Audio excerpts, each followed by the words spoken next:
নমস্কার, আমাদের আজকের এই ভিডিওটা ঘুম নিয়ে। জেনে অবাক হবেন, গড়ে প্রতিটি মানুষ তার জীবনের প্রায় 3 ভাগের 1 ভাগ সময় ঘুমিয়ে কাটিয়ে দেন। তার মানে কোনো ব্যক্তির বয়স যদি 90 বছর হয়, তাহলে সেই ব্যক্তি জীবনের প্রায় 30 বছর সময় ঘুমিয়েই কাটিয়ে দিয়েছে, এটা আমরা ধরে নিতেই পারি। আমাদের মধ্যে অনেকে অত্যন্ত ঘুমপ্রিয় হন। তারা নিজের ইচ্ছে মতো দিনের মধ্যে যে কোনো সময় বা যতবার খুশি ঘুমিয়ে যান। অন্যদিকে আবার অনেকে আছেন যাদের চোখে ঘুম নেই বললেই চলে। রাতের পর রাত কেটে গেলেও তাদের পক্ষে ঔষধের সাহায্য ছাড়া একটুও ঘুমানো সম্ভব হয় না। তাই আজকের এই ভিডিওতে ঘুম কেন আসে, ঘুম কতটা জরুরি, না ঘুমলে কি হবে, আর একজন মানুষের কতটা সময় ঘুমের প্রয়োজনের মতো আরো অনেক ঘুম সম্পর্কিত প্রশ্ন নিয়ে আলোচনা করব। তাই আপনাদের কাছে অনুরোধ, ভিডিওটি স্কিপ না করে সম্পূর্ণটা দেখতে থাকুন। সর্বপ্রথমে চলুন জেনে নিই ঘুম কি। ঘুম হলো এমন একটি প্রাকৃতিক অবস্থা যেখানে আমাদের শরীর আর মানসিক চেতনা আংশিকভাবে বিরতি নেয়। এই অবস্থায় আমাদের শরীর নিজের প্রয়োজনীয় বিশ্রাম নেয়, বৃদ্ধি হয় আর আগামী নতুন দিনের জন্য প্রস্তুতি নেয়। এছাড়া আমরা দৈনন্দিন জীবনে যে কাজগুলো করি আর তার ফলে যে সমস্ত অভিজ্ঞতা বা স্মৃতি তৈরি হয়, সেগুলোকে আমাদের মস্তিষ্ক ঘুমন্ত অবস্থায় সুসংগঠিত করে। কিন্তু এবার প্রশ্ন হলো, আমাদের এই ঘুম আসে কেন? আসলে ঘুম বেশ কয়েকটি কারণের জন্য আসতে পারে। যেমন আমাদের প্রত্যেকের শরীরে একটি অভ্যন্তরীণ জৈবিক ঘড়ি কাজ করে, যেটাকে বিজ্ঞানের ভাষায় সার্কাডিয়ান রিদম বা সার্কাডিয়ান ছন্দ বলে। এই জৈবিক ছন্দ আলো বা অন্ধকারের মতো বাহ্যিক সংকেতের দ্বারা প্রভাবিত হয় আর প্রায় 24 ঘন্টার সময়চক্র অনুসরণ করে। তাই তো রাত্রি হয়ে গেলে খুব স্বাভাবিকভাবেই শরীরে ঘুম ঘুম ভাব বেড়ে যায়। অন্যদিকে দিনের বেলায় আমাদের স্বাভাবিকভাবে অনেক বেশি সতর্ক করে তোলে। যেহেতু ঘুমানো আর জেগে ওঠার জন্য এই ছন্দ দায়ী, তাই এই ছন্দে বাধা পড়লে, মানে রাতে জেগে থাকলে বা বারবার ঘুমে ব্যাঘাত ঘটলে সারা দিন ঘুম ঘুম ভাব লেগেই থাকে। আরেকটি ব্যাপার হলো শরীরে অ্যাডেনোসিনের প্রভাব। আসলে আমরা যখন জেগে থাকি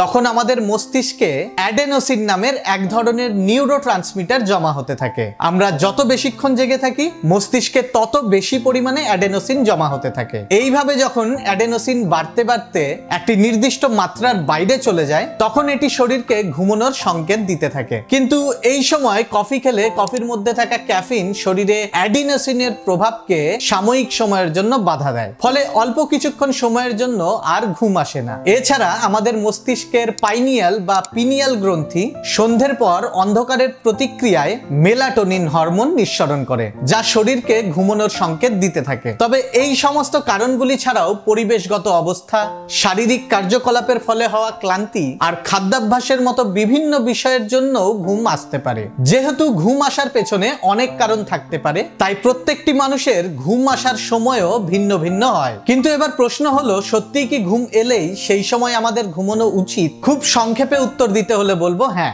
যদি আপনার শরীর আপনাকে ঘুমানোর সংকেত দিতে থাকে, তার মানে শরীরের পর্যাপ্ত ঘুম এখনো সম্পূর্ণ হয়নি। তাই ঘুম এলে ঘুমিয়ে পড়লে আপনার শরীর তার হারানো সক্রিয়তা পুনরুদ্ধার করতে পারবে আর নতুন কিছু শেখার ক্ষমতা বা স্মৃতিশক্তি বাড়িয়ে শারীরিক ও মানসিক স্বাস্থ্য ঠিক রাখতে পারবে। এছাড়া আমাদের শরীরের রোগ প্রতিরোধ ক্ষমতা ঠিক রাখতে, বিভিন্ন হরমোনের সঠিক নিঃসরণে সাহায্য করতে আর হঠাৎ আটকে ওঠার প্রবণতা কমাতে পর্যাপ্ত ঘুম অত্যন্ত জরুরি। তবে অনেকের ক্ষেত্রেই বাজে খাদ্যাভ্যাস বা সার্কেডিয়ান রিদমে বিঘ্ন ঘটার জন্য বারবার ঘুম আসতে থাকে। সেই ক্ষেত্রে যখন তখন ঘুমিয়ে যাওয়ার চেয়ে নিজের অভ্যেসে পরিবর্তন করাটাই সবচেয়ে ভালো ব্যাপার হবে। যদিও আমরা ইতিমধ্যে ঘুমের ইতিবাচক দিকগুলো নিয়ে আলোচনা করেছি, তবে পর্যাপ্ত ঘুমের থেকে বেশি ঘুমলে আমাদের আরো অনেক সমস্যার সম্মুখীন হওয়ার সম্ভাবনা বেড়ে যায়। যেমন প্রয়োজনাতিরিক্ত ঘুমলে স্থূলতা মানে মোটা হয়ে যাওয়া, ডায়াবেটিস বা সুগার রোগ আর হৃদরোগের মতো অত্যন্ত ঝুঁকিপূর্ণ রোগ হওয়ার সম্ভাবনা বেড়ে যায়। অন্যদিকে খুব বেশি ঘুমালে একাগ্রতার সমস্যা, স্মৃতিশক্তি ও মনোযোগে অভাব দেখা যেতে পারে। এগুলো ছাড়াও বিভিন্ন নেতিবাচক মানসিক প্রভাব, যেমন বিষণ্ণতা অনুভব করা, খিটখিটে মেজাজি হয়ে যাওয়া, অলসতা বেড়ে যাওয়া আর অনুপ্রেরণা হ্রাস পাওয়ার মতো অনেক বাজে প্রভাবও দেখা যেতে পারে। তাই এই সমস্ত সমস্যার থেকে নিস্তার পেতে পর্যাপ্ত পরিমাণ ঘুমোতে হবে আর নিজের ঘুমের ওপর নিয়ন্ত্রণ তৈরি করতে হবে। এবার আপনি হয়তো ভাবছেন, কতটা ঘুম আপনার জন্য পর্যাপ্ত আর কিভাবে ঘুম নিয়ন্ত্রণ করবেন? মোটামুটি ভাবে একটি 5 বছরের বাচ্চার 10 থেকে 13 ঘন্টা ঘুম পর্যাপ্ত ধরা হয়। যদি বয়স কম হয়, তাহলে বছর প্রতি আরো 1 ঘন্টা করে বেশি ঘুমের প্রয়োজন। তবে 6 থেকে 12 বছর বয়সী বাচ্চার 9 থেকে 12 ঘন্টা ঘুম যথেষ্ট। এছাড়া 13 থেকে 18 বছর বয়সী ব্যক্তির ক্ষেত্রে 8 থেকে 10 ঘন্টা ঘুম পর্যাপ্ত ধরা হয়। আবার 18 থেকে 60 বছর বয়সীদের সবচেয়ে কম সময়, মানে মাত্র মাত্র 7 ঘন্টা ঘুম যথেষ্ট ধরা হয়। আর 60 বছরের বেশি ব্যক্তিদের জন্য 7 থেকে 9 ঘন্টা ঘুম পর্যাপ্ত। যদি আপনার দিনের মধ্যে যখন তখন ঘুম আসে,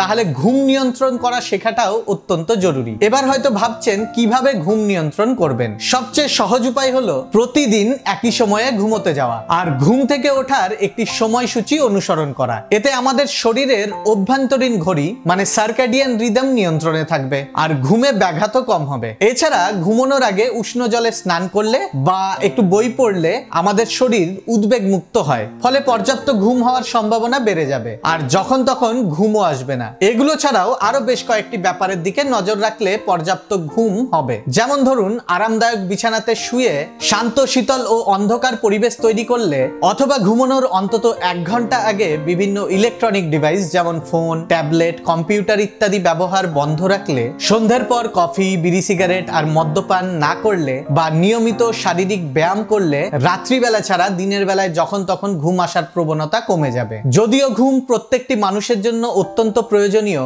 আর লম্বা সময় ধরে পর্যাপ্ত ঘুমের অভাব হলে মানুষের গুরুতর অসুস্থ হয়ে পড়ার বা মৃত্যু ঘটারও সম্ভাবনা বেড়ে যায়, কিন্তু পৃথিবীর বুকে এমনও অনেক মানুষ রয়েছেন যারা বছরের পর বছর ধরে একটুও না ঘুমিয়ে দিব্যি সাধারণ জীবনযাপন করছেন। এই রকম ব্যক্তিদের জীবনযাত্রা আর দৈনন্দিন সমস্যা নিয়ে আমাদের চ্যানেলে একটি বড় ভিডিও রয়েছে, আপনার কাছে সেই ভিডিওটি দেখার অনুরোধ রইল। যাই হোক, আজকের মতো এখানেই শেষ করব। আশা করি এই ভিডিওতে তুলে ধরা সমস্ত তথ্যগুলো আপনাদের ভালো লেগেছে। ভালো লেগে থাকলে একটাই অনুরোধ, লাইক, শেয়ার, কমেন্ট আর সাবস্ক্রাইব করে আমাদের সাহায্য করুন। ধন্যবাদ।